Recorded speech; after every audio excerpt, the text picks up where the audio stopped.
Amigos, amigas, bienvenidos. Muchas gracias por estar ahora en esta cuarta sesión de lo que viene siendo el estudio versículo a versículo de Aprende Biblia de la primera de Pedro. Estamos en el capítulo 1, que hoy lo vamos a concluir. Estamos por empezar a leer, si quieres agarrar tu Biblia, por favor, en el versículo 13 del capítulo 1 de Aprende Biblia, primera de Pedro, capítulo 1, versículo 13. Vamos a estar estudiando esto. Y es algo acerca de la gracia, de esta gracia que significa una sobriedad.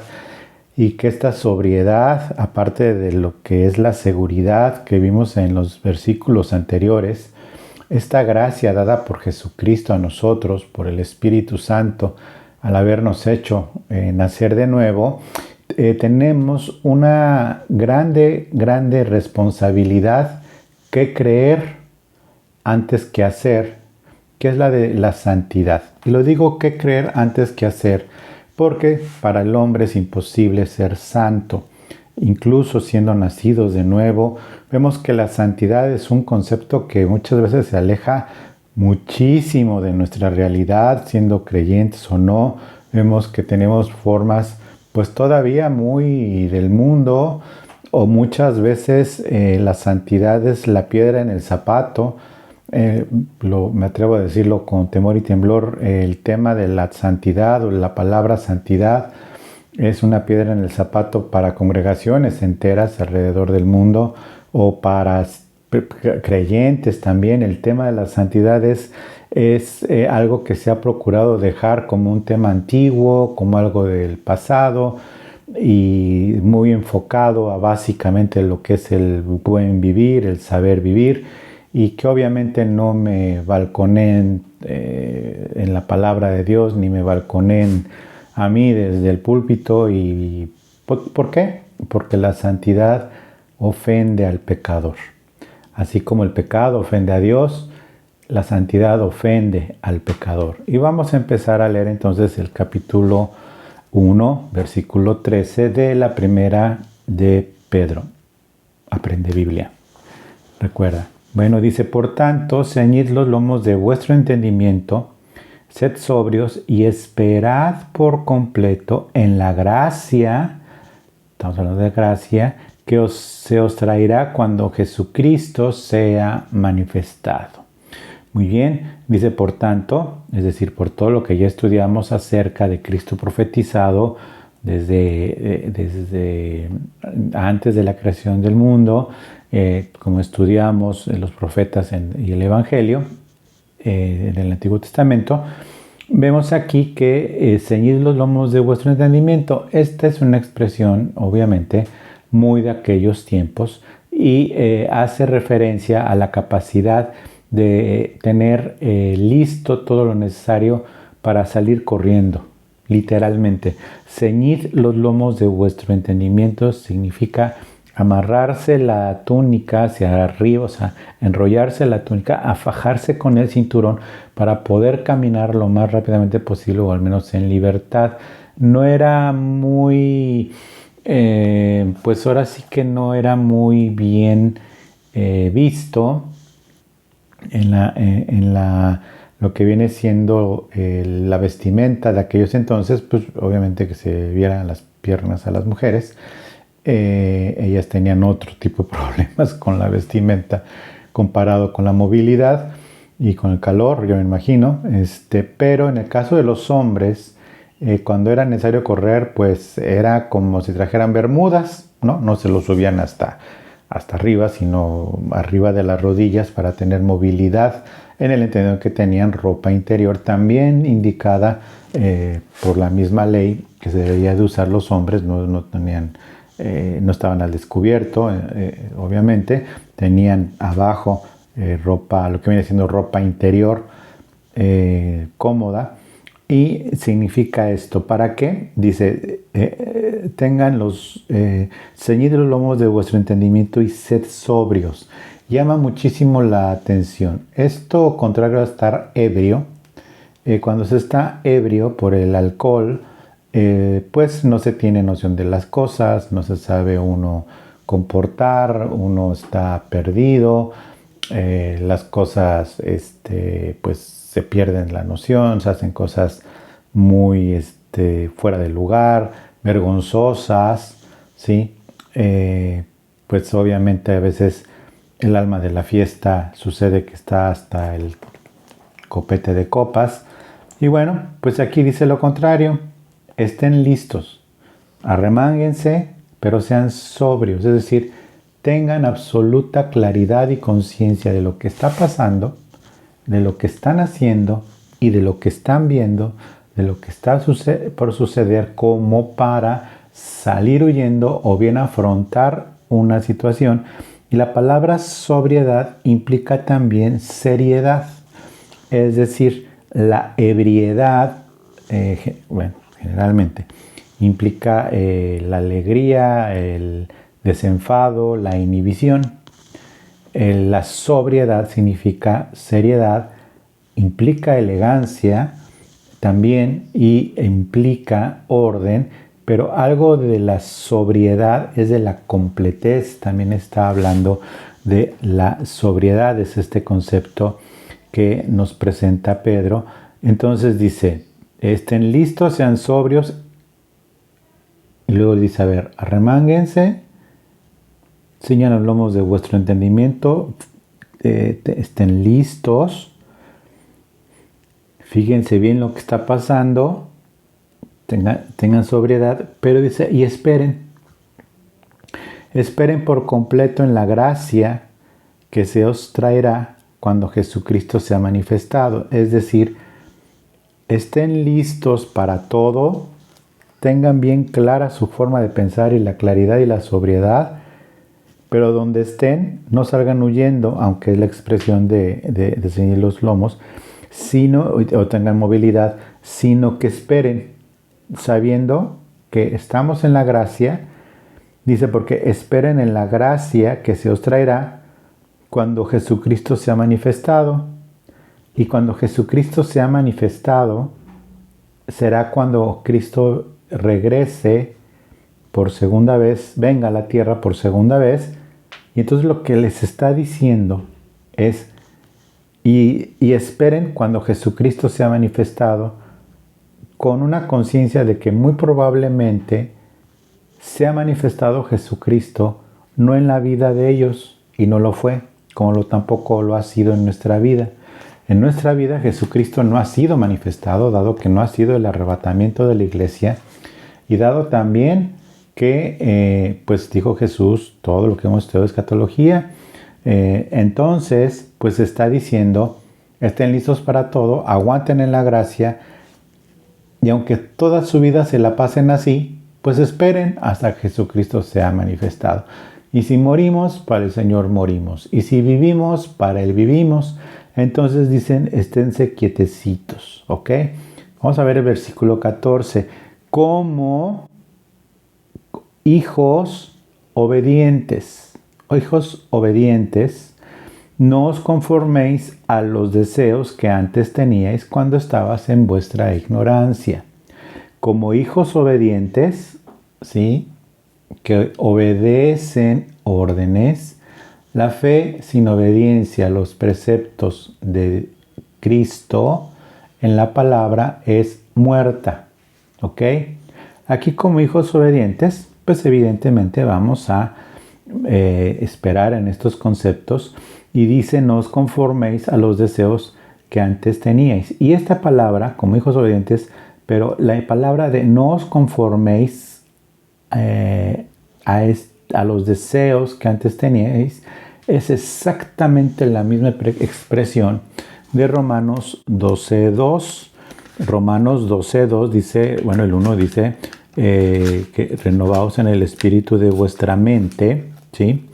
Te lo voy a leer. Dice, así que, hermanos, os ruego por las misericordias de Dios que presentéis vuestros cuerpos en sacrificio vivo, santo, agradable a Dios, que es vuestro culto racional. Y hay dos lugares donde se usa esta expresión. Una la usa Pablo y otra la usa Pedro. Pedro la usa en Romanos 12:2, dice, no os conforméis a este siglo, sino transformaos por medio de la renovación de vuestro entendimiento, para que comprobéis cuál sea la buena voluntad de Dios, agradable y perfecta. No hay manera de entender la voluntad de Dios, aunque esté escrito claramente, si nuestra mente no ha sido renovada. Dice aquí, como hijos, no os conforméis a los deseos que antes teníais, es decir, renueven, complementado con lo que dice Pedro, el mismo concepto. No os conforméis a este siglo. Pablo lo está diciendo antes en la renovación de vuestra mente.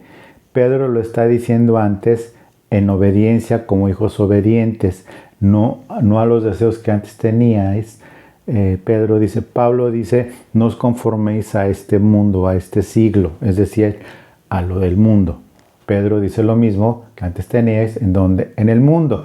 Entonces, no hay manera ni de orar correctamente, ni de pedir, ni de sentir, ni de hablar con o de Dios, sin una mente no renovada. Hay personas que pueden orar, como lo predicaba en el domingo anterior, y te pediría que vieras la conferencia, la predicación, que se llama Pidiendo y orando fuera de contexto. Ahí explico lo que es el contexto en esa predicación, y no hablo del contexto de la Biblia como lo hacemos aquí. Aquí lo que estudia, aquí en esa predicación hablo del contexto, pero el nuestro. Tienes que ver lo que pasa en tu contexto para orar conforme a la palabra de Dios y saber que primero es el reino de Dios y su justicia. Y ese es el deseo de Dios. Aquí lo que Pedro está diciendo es, no os conforméis a los deseos que antes tenían, estando en vuestra ignorancia. Una mente no renovada es una mente ignorante de la palabra de Dios. Espero no ofender a nadie, ¿no? Porque alguien se puede ofender, no se ofenda, es lo que dice Dios, no yo. Dice, no os conforméis a esto, porque eso es ser ignorante de la palabra de Dios. Si seguimos actuando como antes, pues significa que somos ignorantes de la palabra de Dios. Y no solo ignorantes, sino también hijos desobedientes. Mira, un hijo desobediente como quiera se corrigirá con la ayuda de Dios, pues se buscará la forma de que el Señor obre en él y tal. Pero la ignorancia no se quita con buenas intenciones. Nuestra ignorancia en la Biblia se quita aprendiendo Biblia, y por eso estamos aquí. Versículo 15, sino que aquel que os llamó es santo, sed también vosotros santo en toda vuestra manera de vivir. Sino que como aquel que os llamó es santo, sed santos en toda vuestra manera de vivir. Y aquí viene una gran pregunta. ¿Es posible esto? No, no es posible. ¿Está escribiendo Pedro algo de más? No, no está escribiendo Pedro algo de más. ¿Fue inspirado por el Señor para escribir esto Pedro? Absolutamente, es palabra de Dios. Entonces, bueno, porque aquí el concepto de esta santidad, pues evidentemente tiene una connotación hermosa, que significa, la de ser santos, significa ser apartados del pecado y para Dios. Y aquí es algo que quiero hacer un énfasis particular. Ser santo significa, generalmente se enseña que es estar apartado para Dios.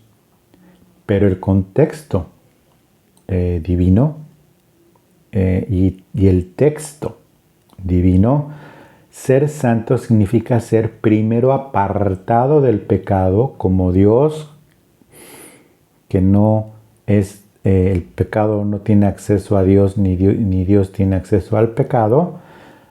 Ser apartados del pecado y separados para Dios son dos cosas. Apartados hoy del pecado y separados para Dios. Y eso es ser santo. El apartados del pecado, Romanos 6 y 7 y 8, lo estudiaremos en su momento. Y veremos entonces que el ser apartados del pecado significa con Cristo juntamente crucificado, ya no vivo yo, más vive Cristo en mí, lo que ahora vivo en la mente, lo que ahora vivo en este cuerpo, lo vivo en Cristo Jesús. ¿Ok?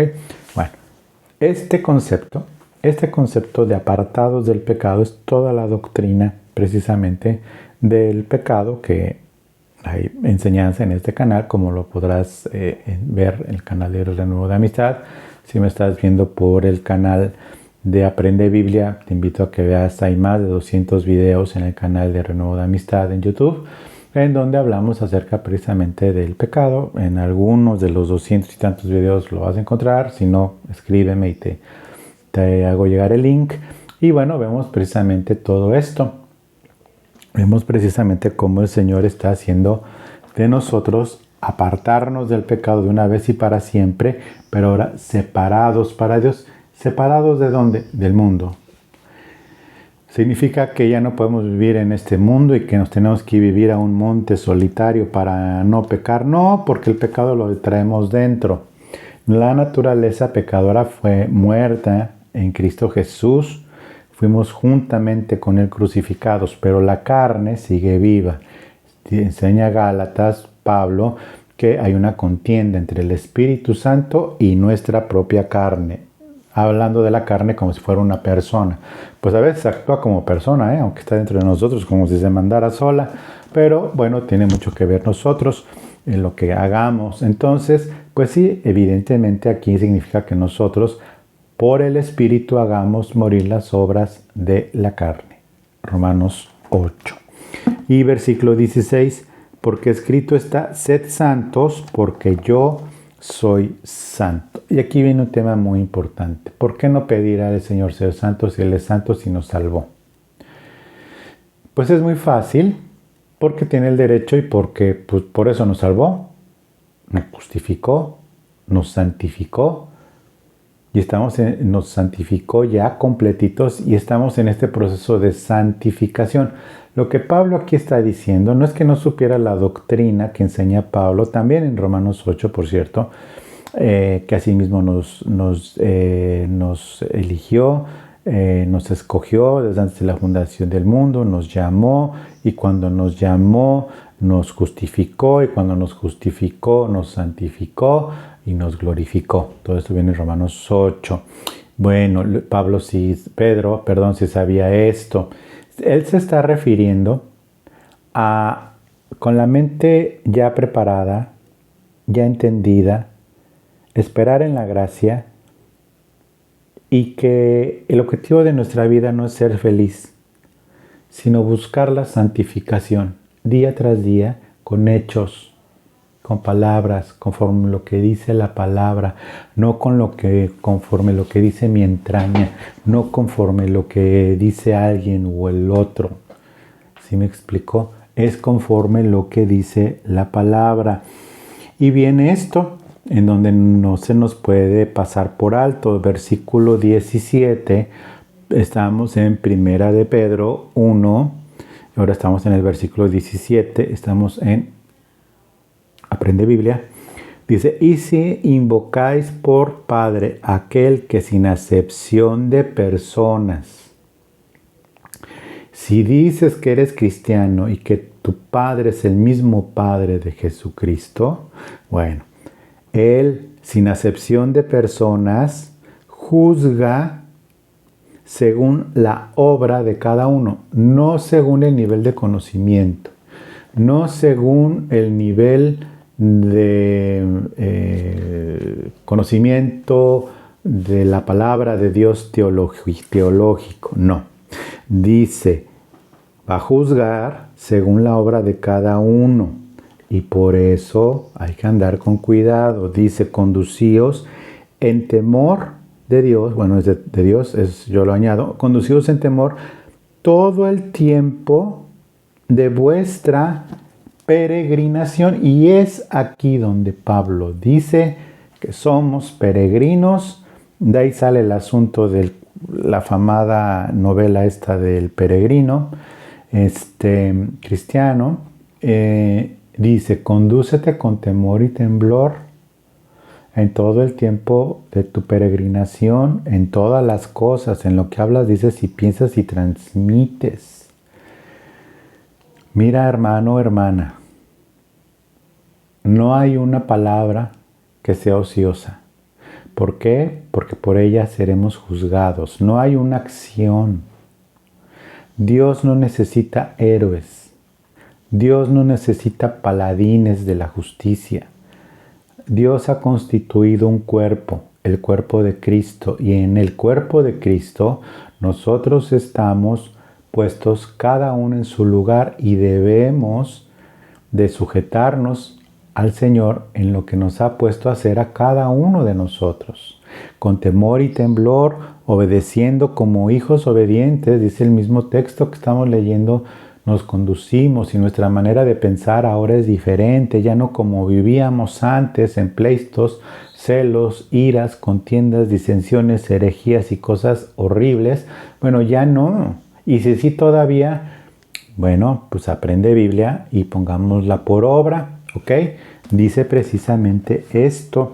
Dice en el tiempo de vuestra peregrinación, que indica entonces que estamos de paso. Y si estamos de paso, significa entonces que nosotros no estamos aquí para dejar huella. Ojo, tu vida no está hecha para dejar huella. La única huella que vale es la que es la sangre de Cristo, y esa está en el cielo. Tú no naciste para ser un campeón, no naciste para dejar una huella, no naciste para dejar un legado. Hay quien se muere y cuando los que se quedan dicen, es que vamos a seguir con tu legado. ¿Cuál legado? ¿Dinero? ¿Ese es el legado? Más pena me dan los que dicen dejaré un legado de un imperio económico. Hay gente que pues sí puede continuar, ¿no? Con el legado, pero pues en realidad fue una herencia de un imperio económico. El legado de cultura, de libros, hay unos que sí lo aceptan, unos que no lo aceptan. No sé, el legado de escritores, premio Nobel, bueno, sí, algunos de la paz, otros de literatura. Pues a algunos les gusta su legado, pero a otros no. Aquí dice con claridad que nosotros estamos aquí como peregrinos. Y créeme que al peregrino lo último que le interesa es ir dejando marcas de su legado. Yo no puedo dejar como legado estas clases porque este legado no es mío. Este legado es de Cristo y mi única obligación es transmitir un legado de Cristo, pero de alguien vivo, que es Cristo.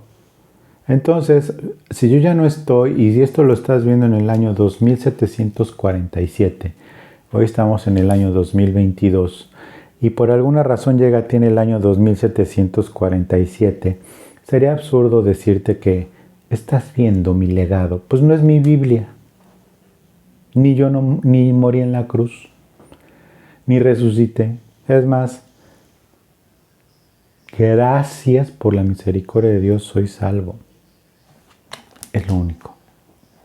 Siguiente versículo. Sabiendo que fuisteis rescatados de vuestra vana manera de vivir, la cual recibisteis de vuestros padres. No con cosas corruptibles como oro y plata. Digo, porque a veces el legado de los padres, si alguien dice que el legado de su padre fue su ministerio, pues está moladón. Porque en primer lugar le está dando la gloria al muerto, que ya está muerto, que en teoría es salvo. En segundo lugar, un legado que no le costó a él. un libro cristiano no es un legado, es un libro cristiano. Y no es el legado de alguien. Fue un libro y se le pagó por él, si es que le fue bien en ventas. Y dice que ese legado es vano, con cosas corruptibles como oro y plata. Bueno, lo dejamos en dinerito, ¿verdad? Y sí, pues dinerito se va y dinerito se viene y dinerito no dura a veces. Dice aquí que rescatados de vuestra vana manera de vivir. Y aquí viene la gran pregunta para nosotros. ¿Vives igual que antes de ser cristiano, sí o no? Si la respuesta es por supuesto que ya no, pero si todavía andas en pleitos, celos, iras, contiendas, disensiones, herejías y cosas contra las cuales tienen su obra y Dios tiene castigo para cada una de ellas, pues evidentemente sigues viviendo exactamente igual que antes. ¿Tienes alguien que te cae mal? ¿Sí? Estás viviendo igual que antes. ¿Desprecias a alguien? Estás viviendo igual que antes.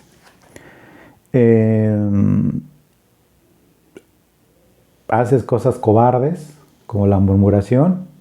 Sigues viviendo igual que antes. ¿Tienes deudas y tomas chocolate y no pagas lo que debes? Estás viviendo igual que antes. Entonces, pues es aquí donde viene el tropezadero con la palabra de Dios. Y es por lo que entiendo muchas veces que no se quiere aprender Biblia, porque no es un reclamo a que sigamos igual o no, sino es una ignorancia no saber que está hablando en tiempo pasado de los cuales fuiste, ay Dios mío, perdón, Real Academia de la Lengua Española, fuisteis o fueron rescatados, es decir, la obra de Cristo ya nos abrió las puertas a salirnos de esa antigua manera de pensar. Ya fuimos sacados de esa antigua manera de pecar, de vivir. Dice, fuimos rescatados, pero no con cosas corruptibles como oro y plata, sino con algo que nadie lo puede dar. Por eso le digo que es absurdo lo de los legados, sean dinero, sean cultura, sean intelectos, sean conquistas de tierra, sean ministerios de don ungido, sea lo que sea. Es absurdo, dice, sino con la sangre preciosa de Cristo. Nada se compara con esto, como con un cordero sin mancha y sin contaminación. Versículo 20, me imagino que no hay nada que especificar de este versículo 19. Aquí sí el 20, ya destinado desde antes de la fundación del mundo, pero manifestado en los postreros tiempos por amor a vosotros, los que estaban siendo perseguidos por todo el imperio romano por supuestamente haber quemado Roma en un incendio. Versículo 20, ya destinado, es exactamente la misma raíz de lo cual se traduce precisamente la presciencia de Dios en el versículo 1-2. En el versículo 1-2 de Primera de Pedro dice, elegido según la presencia, esa palabra, elegido según la presencia de Dios Padre en santificación del Espíritu. Bueno, esa palabra presciencia es la misma palabra que usa Pedro aquí. Dice precisamente, cuando dice ya destinado, está usando la misma palabra en el versículo 20, por amor, ya destinado desde antes de la fundación del mundo, usa la palabra presciencia. Los traductores de esta Reina y posteriormente Valera lo tradujeron así, no está mal, pero hubieran podido poner según la presciencia de Dios, y si habla antes de la fundación del mundo, pero manifestado en estos postreros tiempos, hablando de sus tiempos, no de los postreros tiempos por venir, por amor a vosotros, mediante el cual, mediante Cristo, por su sangre, creéis en Dios. Es decir, ni siquiera tenemos el mérito de creer en Dios. Es por Cristo que creemos en Dios, quien le resucitó de los muertos y le ha dado gloria, para que vuestra fe y esperanza sean inconmovibles. Vuestra fe y vuestra esperanza sean en Dios Todopoderoso, sean en Dios, sean en Cristo. Versículo 22. Habiendo purificado vuestras almas por la obediencia a la verdad. Tiempo pasado. Nuestra alma está purificada. Entonces, ¿por qué empieza Pedro diciendo: ceñid los lomos de vuestro entendimiento y que vuestro peregrinar sea con cuidado y ya no anden como antes? Porque, bueno, todo está en tiempo pasado de la obra de Dios, pero que se está manifestando y se sigue manifestando. Nuestra alma ha sido purificada por la obediencia a la verdad mediante el Espíritu, por el amor fraternal, para el amor fraternal no fingido. Amaos los unos a los otros entrañablemente de corazón puro. Amaos los unos a los otros entrañablemente con corazón puro. Mira, esto es el gran punto de la iglesia en todos los tiempos, en todos los tiempos. El amor fraternal no fingido es de las obras maravillosas que el Espíritu Santo hace en nosotros. Sin embargo, es de las obras más atacadas por Satanás.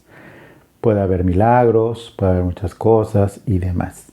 Pero el amor no fingido entre nosotros es algo muy importante que viene aquí. Por un alma purificada, obediente a la verdad. A veces se critica a alguien por falta de amor. Y los que critican por falta de amor, hoy precisamente me decían que me falta amor. Pues mira, el asunto es este. Y lo digo por algo bien simple, porque está en la palabra de Dios. El amor no fingido debe de estar basado única y exclusivamente ¿en qué? En la palabra de Dios. Dice, y lo vuelvo a leer: ya destinado desde la fundación del mundo, pero manifestado en los postreros tiempos por amor de vosotros, mediante el cual creéis en Dios, quien le resucitó de los muertos. No, que estoy leyendo. Dice: habiendo purificado vuestras almas por la obediencia a la verdad, mediante el Espíritu, para el amor fraternal no fingido. Es decir, puede haber amor fraternal no fingido. Entonces, si a su seguro servidor le dicen que me falta amor, bueno, al menos no tengo amor no fingido, ¿no? Dice, pero aquí el asunto es vuestras almas, purificado vuestras almas. Yo tengo mi alma purificada por la sangre de Cristo. No por mí, no porque sea bueno, o tú que me ves en algún otro país, de otras congregaciones o de la misma congregación. El asunto aquí es qué tan purificada está tu alma por la obediencia a la verdad. Si tú ves a alguien sin amor, pero tu alma ha sido purificada por la obediencia a la verdad, lejos de juzgar, vas a amarlo más. Vas a amar más a esa persona que en verdad necesita más del amor de Dios, pues porque puede tener alguna raíz de amargura, puede tener alguna cuestión ahí medio atorada y demás. Por una razón, por el versículo 23, dice, siendo renacidos, Juan 3, no de simiente corruptible, sino de simiente incorruptible por la palabra de Dios, que vive y permanece para siempre. Por eso Si vas a hablar algo, que sea con la palabra de Dios. Mira, muchas veces al no tener la mente renovada, la palabra de Dios la dejamos en segundo término y es el peor error que podemos cometer. Vas a tomar una decisión de trabajo, vas a tomar una decisión de casarte, vas a tomar alguna decisión de cualquier cosa. Está por delante la palabra de Dios. Si existe tu duda, hay forma de resolverla conforme a la palabra de Dios. Sí hay forma. De verdad hay forma. Solo hay que buscarlo. Por eso aprende Biblia. Aprende Biblia porque sí hay forma, porque es siendo renacidos por esa palabra de Dios que vive y permanece para siempre. Últimos 2 versículos, porque hace referencia al Antiguo Testamento. Toda carne es como hierba, y toda la gloria del hombre como flor de la hierba. La hierba se seca y la flor se cae. Dentro de 50 años, no sé si alguien se vaya a acordar que existí. Si es el año 2483 y ven este video, pues sí, mi nombre es Juan Carlos Lucy. Y ya, pero pues tú te enteraste porque viste este video. Pero en 50 años, si es que no viene el Señor antes, que yo creo que sí, pues nadie se va a acordar de mí. Ni de mis errores, ni de mis aciertos. Como nunca he hecho una canción que trascienda los años como Beethoven, pues no, seguramente no. Ya si dejo algo así, pues está bien. Somos hierba, pero nuestro espíritu es eterno. Versículo 25. Mas la palabra del Señor permanece para siempre. Y esta es la palabra que por el Evangelio os ha sido anunciada. Esta es la palabra que por el Evangelio os ha sido anunciada.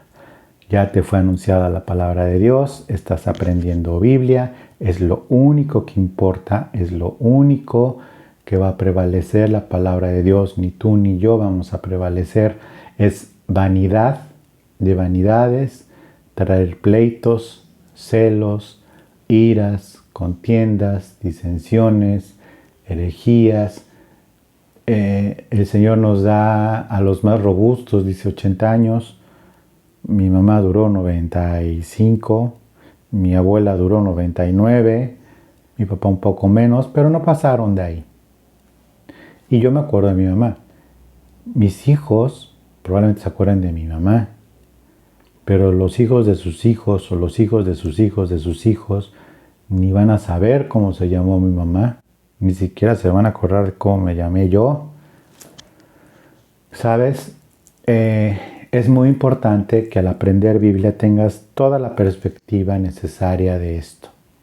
Toda la perspectiva completa, habiendo sido renacidos por la palabra de Dios, para ese amor entrañable entre nosotros, por el Espíritu Santo. Es muy importante que busques la unidad en tu congregación, es muy importante que busques la unidad. Si algo no te parece, háblalo en el amor de Cristo, basado en la palabra de Dios. Si es porque no te gusta algo que no sea pecado, si algo que no te gusta de tu congregación, de tu familia, de tu papá, de tu mamá, pero no es pecado, mi recomendación es pues ora para que te guste. Y si no, pues hay opciones que te pueden pues gustar más, ¿no? Pero si no es pecado, ¿sabes qué? No hay forma. Si es pecado comprobado, necesitas más de 2 testigos. Pecado comprobado, ve y habla con ese hermano y más, y todo lo que dice Jesús que se debe de hacer. Habla con él en privado, luego ve y ve con un testigo. Si no, expone ante la congregación, y si sigue haciéndolo con pecado comprobado, conforme a la palabra de Dios, se ha expulsado de la congregación. Entonces, mi amado, mi amada, con esto terminamos. Aprende Biblia, es lo único que importa, es lo único que sirve. Y recuerda, aprende Biblia. Muchas gracias y que Dios te bendiga.